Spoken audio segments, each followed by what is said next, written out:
মণিপুর জঙ্গলের পাশে এক বুড়ি ছিল। অনেক দিন আগে তার স্বামী মারা যায়। বুড়ি এখন একা একাই জীবনযাপন করে। মুরগি যা ডিম দিত তা বিক্রয় করে বুড়ির সংসার চলাত। বুড়ির খামারে অনেক মুরগি ছিল।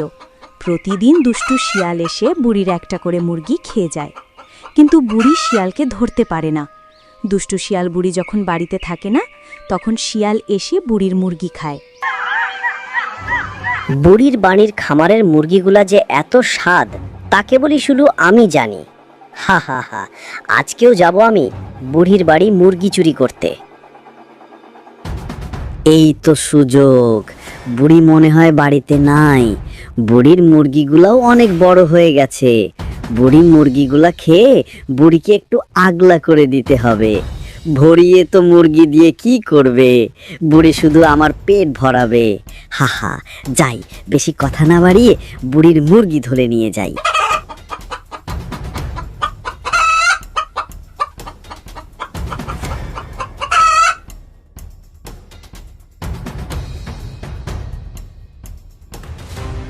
হায় হায়, এ কি হয়ে গেল আমার?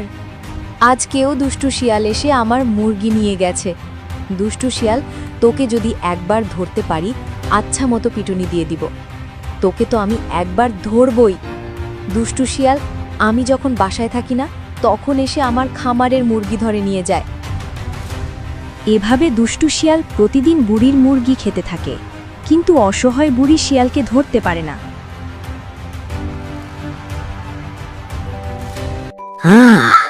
আজকে বুড়ির মুরগির মাংসটা বেশ দারুণ ছিল।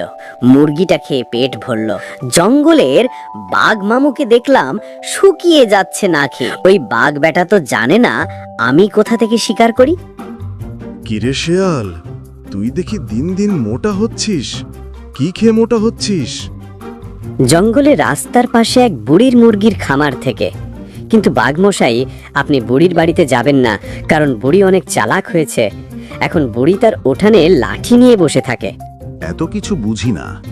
যদি জঙ্গলে ভালোভাবে থাকতে চাস, তাহলে মুরগি ধরে এনে আমাকে একটা করে দিবি, বুঝলি? বাঘমশাই, এবার যদি বুড়ির বাড়ি মুরগি চুরি করতে যাই, তবে মনে হয় মার একটু খেতেই হবে। ঠিক আছে বাঘমশাই, আপনার জন্য মুরগি ধরে আনব। এ তো দেখি আচ্ছা জ্বালা।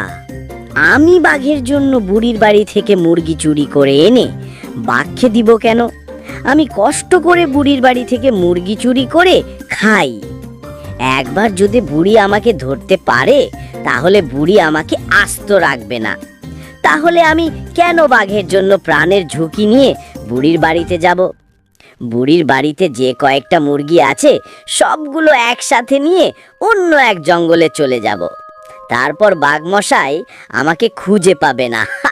বুড়ির রান্ধনঘরের চুলোর আগুনের কয়লা বাড়ির পাশে ফেলে দেওয়ার সময় কিছু কয়লা তার মুরগির খামারের সামনে পড়ে যায়। বুড়ি তখন বাড়িতে ছিল না, আর দুষ্টু শিয়াল তখনই এসে। এই তো সুযোগ, বুড়ি আজকেও বাড়িতে নাই। আজকে সব মুরগিকেই ধরে নিয়ে যাব। যেই শিয়াল মুরগির খামারের দিকে যায়, তখন পড়ে থাকা সেই কয়লা পায়ে লেগে যায়। অমনি শিয়াল চিৎকার করে দৌড়াতে থাকে আর বুড়ির রান্ধনঘরের ভেতরে চলে যায়। আর ভিতরে গিয়ে দেখে চুলার ওপর কড়াই, গরম তেল।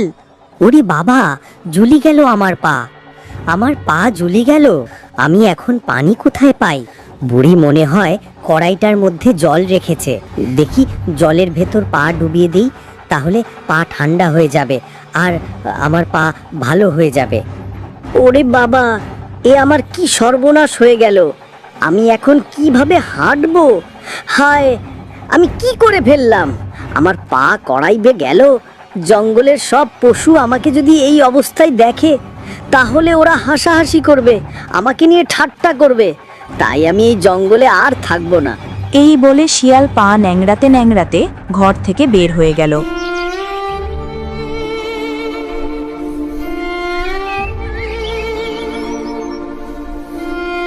বুড়ির খামারে কেউ এখন আর মুরগি চুরি করতে আসে না। বুড়ি এখন অনেক খুশি, আর কোনো সমস্যা নাই তার। বুড়ি অনেক আনন্দে জীবনযাপন করতে লাগলো। ছোট্ট বন্ধুরা, ভিডিওটি কেমন হয়েছে তা কমেন্টে জানাও আর ভিডিওর আরেক পার্ট দেখতে হলে চ্যানেলটি সাবস্ক্রাইব করে পাশে থেকো।